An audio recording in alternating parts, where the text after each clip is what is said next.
Is it okay to surpass fruit and vegetable serving targets? Quick answer is yes, but there, of course, is some nuance here. That should be my catchphrase. So when you look at the relationship between vegetables and health, the more you eat, the better.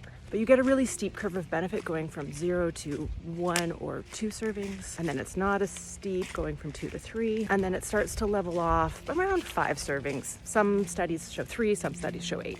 So eating above that amount is not going to give you additional benefit, but there's no harm in it either. And this is really important, say for example, if volume eating is a really important tool for you to create an energy deficit. These are foods you can absolutely fill up on, and you're going to overall have health benefits. With fruit, the dose response curve looks a little bit different. It's sort of an asymmetrical U.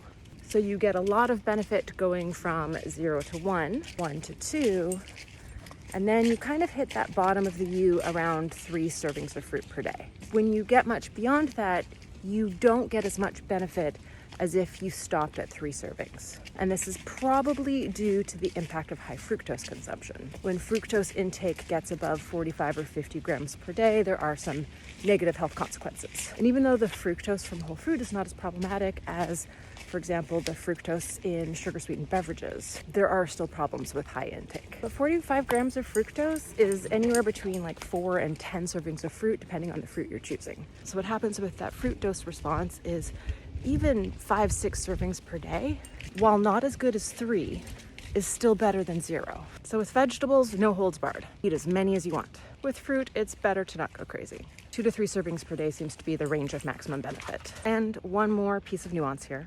There are other really important health-promoting foods to fit into our overall diets, like seafood, pulse legumes, nuts and seeds, like especially those 3. So you want to make sure that your diet isn't so skewed towards one food that you're not getting enough of these other important foods. And remember that dietary diversity itself is extremely protective. So just the more different foods you eat, the healthier on average you'll be.